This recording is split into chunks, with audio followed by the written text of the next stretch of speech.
I'm going to finish off this week's set of shirim. We started the week with Hanukkah. We spoke about the Nes Hanukkah, the way to view the world. We spoke about Nes and Teva, about nature and about miracle.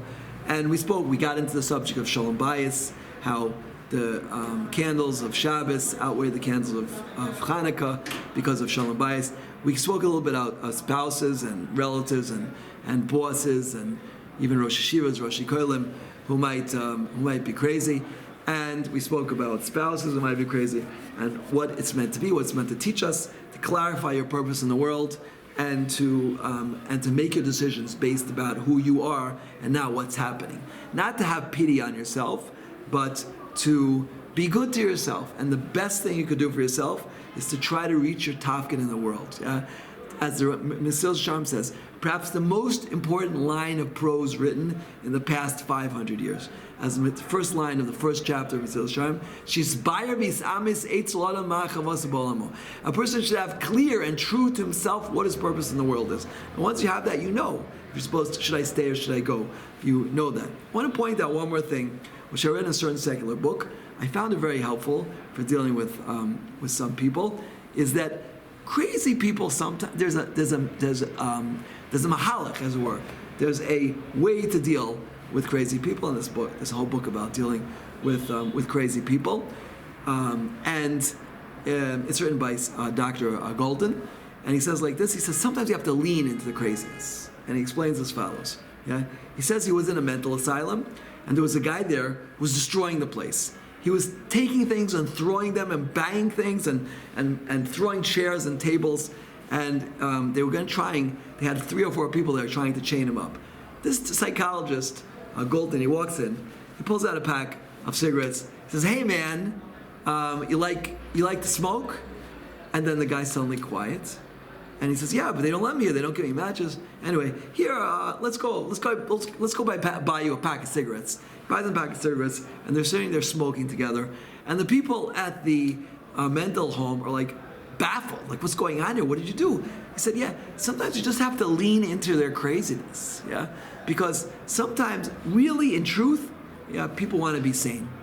Sometimes it's all just a show. They really want to be sane, and they really want you to relate to them, who they really are, and get beyond their craziness. And this is something really important. There's some people who are very dramatic and very flamboyant, and they put on big shows, but really what they really want is they need attention. They need people to really relate to them, right? They're acting that way because they're in so much pain. Yeah, we always have to hear what's the real message being said. What's really being said? A person might be screaming and yelling, and that's not the message at all.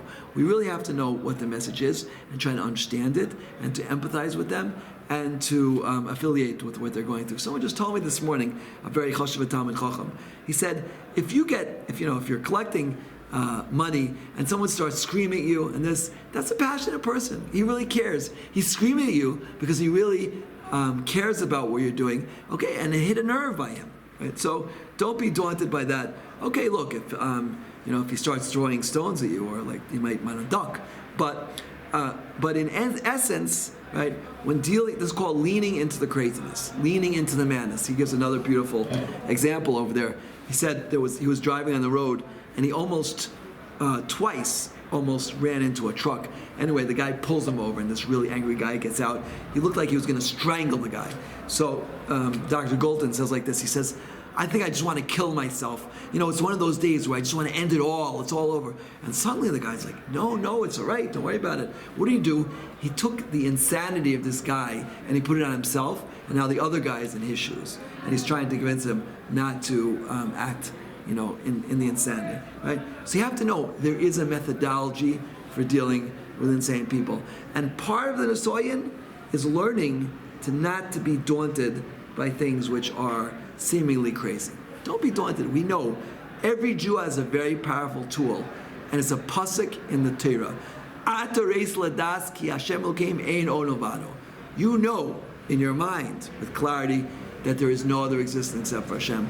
And the Gemara tells us, if you think about this pasuk, then you'll be saved from all danger. I can personally attest many, many times it's happened to me. HaKadosh Baruch Hu should guard us and we shouldn't have to deal with crazy people unless we need it. Yeah, but if we have to deal with someone crazy, like a spouse, like a child, like a parent, like a boss, like a Rosh Kollel, like a Rosh Shiva, like a neighbor, whatever it might be, yeah, look, there's a method to the madness. Yeah, there's a method to the madness. We could really,